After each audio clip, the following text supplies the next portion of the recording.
So what I'd like to do is introduce you to Garnet, and I think one of the things that everybody wants to know about is that not only is Starwire an application, but it's a platform and it's a community. And so I like to think of it as building a galaxy. We're going to be filled with a lot of different elements, but we really noticed that it's one thing to just to have an application that people can use for things, but it's much more exciting when you have people on the journey with you, when you have a community, when you have a group of people, especially creative people, because they have this intense amount of energy that it just exudes from people. And when you get them brainstorming and in creative environments, it's so much fun, and people just love being a part of this. So when we discovered the whole tokenomics and the tokenization of things, I was kind of scratching my head saying, well, we were going to use this for, boring stuff like accounting, transactional, stuff. And then we discovered, like, what if we could do this? And what if we could actually empower individuals? And we're firm believers in the whole decentralization of things and to give power back to the community. So when we created the Star token, it's not like the ICO days where the founders have a whole bunch of tokens and they're going to cash out at some point in time. No, these are for the community. This is going to build a group. It's like these foundations that have, big pools of money, and then they go help, kids, and they do things around the world to help people. We're kind of doing that only in our own little way. And we're not big movie mogul, super, Garnet's a film teacher. He teaches students, and he's really good at it. But that's the new up and coming world of filmmakers. And it's time to empower these people and bring their stories to life. And so I think with the treasury that we can create within Starwire, we're going to have an opportunity to let the token holders vote on projects. And this is, kind of like Kickstarter, only way more fun. So it's going to be, not only are you going to be able to fund and help fund these projects, but you can see an increase in your token the more people that get involved. And so it's a new economy for creative people. And that's what I get excited about. Anyway, I could talk all night, and I'm excited. And I want Garnet to take over here. And he's kind of at ground level with the real people, and he's making movies and doing all this stuff. And so without further ado, take it away, Garnet. Thank you. Good to be here. Good to be here. We're back, Ray and Vince. That's it. We're here. We're waiting for the sequel. This is a sequel. The sequel. Yep, this is awesome. Well, you guys don't know, but you're actually inspiring us already, because just the model itself of Whale Tank, Colin and I were talking, we said, you realize where this is going, because we're going to have a bunch of projects who've all got great ideas, and we're going to want to meet those movie creators, their ideas, listen to them, kind of meet their actors, and they're going to be pitching on Whale Tank. It'll be Starwire Whale Tank. There you go. We need a name. Okay, audience members. Star Chamber. There you go. Oh, that's pretty good. Yeah, if you've got an idea, just type it into the private chat or the comments. Star Starter, I see. There you go. Yeah. It is. That's where it is. Come on, community. Star Tank. Star Tank. See what I mean about creative people having energy? This is just so cool. Yep. Exactly. That's very cool. I got a couple pictures to share as well. If I can make this work. Your entire screen. Yes, I do want to share my entire screen. Okay, I will share a couple things here. So this is, you guys are getting first peek at just a little smidgen. We're kind of at this stage right now. We're working on our UX, UI. I don't see your screen. Oh, yeah, there it is. Okay. For those not involved in the development world, User interface is sort of what we're building to, the buttons you press.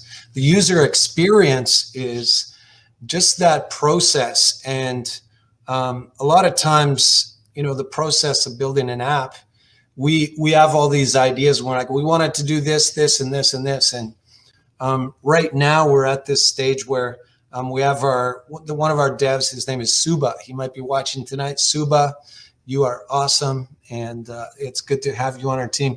Anyway, guys like Suba, they go through all of our ideas and say, guys, this is really confusing for a first-time user. He's, might not understand this. So he goes through and simplifies the entire process so that basically I give it my mom test. She lives in Saskatchewan. She rarely uses computers. If she can use it successfully, then it's ready for prime time, right?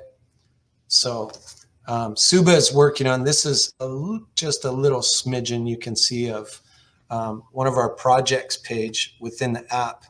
But, here as Colin was saying, we are a smart contract-powered revenue distribution platform for content creators. And I'd like to, all movie business aside and whatever, when you look at, Starwire from a business perspective, one of the questions is, what value are you actually bringing? And, part of the way you guys advertised this tonight was you said, Starwire will revolutionize the movie industry. And that's kind of one of the sayings that I tend to make fun of a lot of times, because every single new platform coming out, they always say they're going to revolutionize the business, right? Let's burn the old one to the ground. We're going to completely change it. And kind of, I see those promises sometimes from, I've looked at competing projects who they're not actually they've not taken the time to understand the current system. And as flawed as it may be, you still need to serve the people within that ecosystem and bring value to them.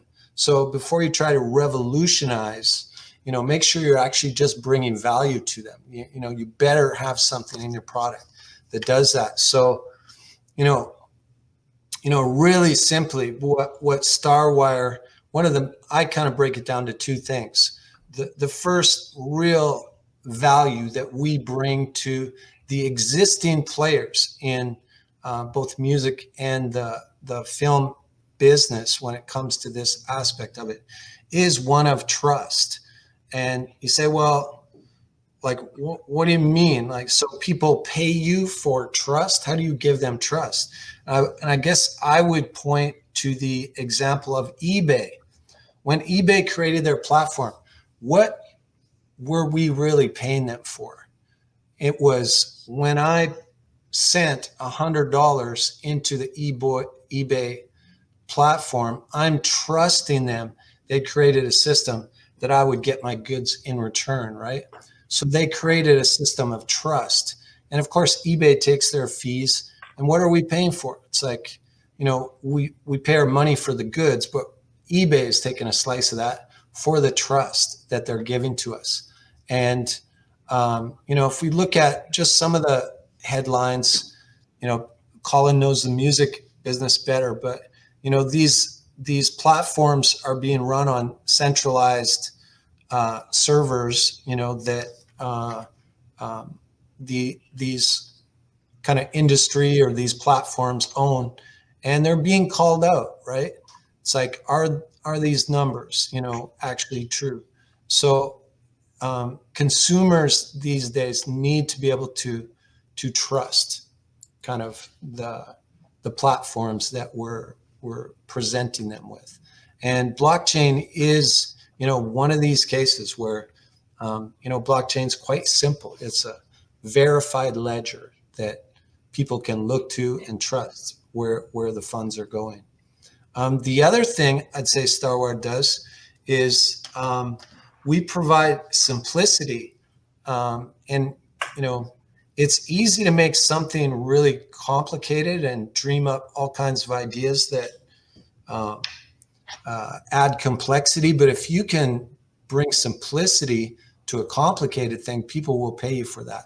And I think that's one of the reasons how we earn our funds is to simplify sometimes complex process. Now, if you could imagine, for example, if we had 3 people in a room and I had a bag of money, and these other 2 guys just wanted me to split some money, and I'm sitting there with $10 bills or 2 $5 bills in my hand, I would not require those guys to go create a crypto wallet and, to convert those dollars into tokens, et cetera, et cetera. I would just give them the 2 $5 bills. That is simplicity. But in the real world, the people we're sharing funds with are across borders. They're in different cities. And the amounts of money we're sharing with them sometimes is big, sometimes is small. And, part of, when it comes to a film, there's so many people sharing part of these revenues, right? And, when these funds come in, they've got to be split and sent to, sometimes a number of different people. And so quite simply, again, those are the 2 things. We provide simplicity and ease of use, automation, right? People don't manually have to go in and do this. This is done all automatically with the contract that you, the user, can create yourself. So those are the 2 main values that Starwire gives to its customers. Now, when it comes to our liquidity, our community, or our liquidity pool token holders, every time our customers use our platform, we yield out our tokens to our community, meaning in proportion to the amount of money that the fees that Starwire is making, we are in turn yielding that same amount in Star tokens to our community. So that becomes just like a powerful reward system. Like I say, we want to get our token into the hands of the users who are sort of dedicated to us, who value us. And when it comes to, our token, it means a vote for these projects that are presenting proposals on what. So we don't just want to give a vote to anybody. We want those tokens to go to our highest valued people in our ecosystem, the liquidity providers, right? Does that make sense? Everything I've said up to that point? Yeah. So the tokens will go out to the liquidity providers or the artists using the platform. Which one? These tokens would go to the liquidity providers. Okay, gotcha. Yeah. Cool. Now, right. You raised a good question because there's 2 parts to Starwire. So if on one hand you see, our smart contract builder, right, which is an app that, films can use, anyone who wants to create a smart contract, they can use that app. The other side is our Starwire treasury. And that's something we're building now, but part of our funds and profits from this go into our treasury as well. So our treasury is continually building, and that treasury can be accessed by anyone who is holding Starwire tokens, and accessed in a way of them having the ability to write a proposal and then have that proposal voted on by the community. Does that make sense? Yep, perfect.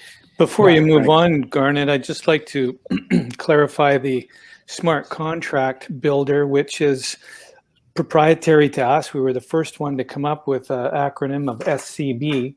And really what that means is, in my world, I don't code websites, I use WordPress. So if you think of WordPress as being a piece of software that creates websites and you don't have to code, our smart contract builder takes existing contracts that you may have already. So your legal documents, anything that you're doing with your distributors, and you actually put them into the SCB, Smart Contract Builder, and it automatically spits out the Solidity code, which then can be deployed to the blockchain. So I think it's really important that people get a sense of how powerful that is, to have that simplicity of not having to learn a code or hire programmers or anything like that. You just simply go through step by step, and boom, you've got yourself a smart contract ready for the blockchain. So now, maybe I'll give an example of, like, people sometimes get confused as to what that might look like. So, for example, this is kind of not the final UX UI version of what we call a revenue simulator. But after you create a contract, you would be able to just view it and show all of the stakeholders that are involved in that contract how that might play out as revenue starts to sort of flow through it. This particular contract here, I mean, if we gave an example that, say someone they wrote a proposal for $20,000 to the Starwire fund, and we greenlit that. The community voted, they hit okay. Part of what we'd require for them to, say, pay back that from the revenues of the film. So when we look at, say, this person here who represents the investor, maybe that would represent a $20,000 investment that they want paid back. Maybe their first, one of the first parts of the tier here. In this particular contract, there was an original marketing expenses to get this project ready on its feet to start selling, et cetera, et cetera. That marketing budget had to be paid back first.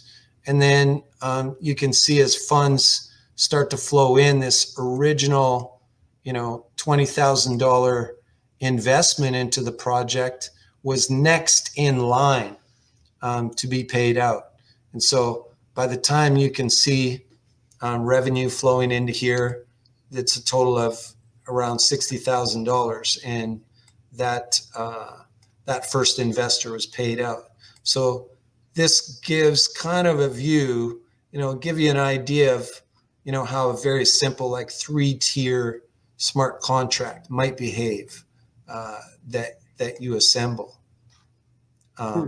So in the real world, for example, a distributor, they already know. They know how much a Christmas movie is going to make. They know they're going to sell it in Italy, and they're going to sell it in France and Greece and all these different places. And they have, legacy information from the type of films, the genre, et cetera, and basically what you can kind of expect.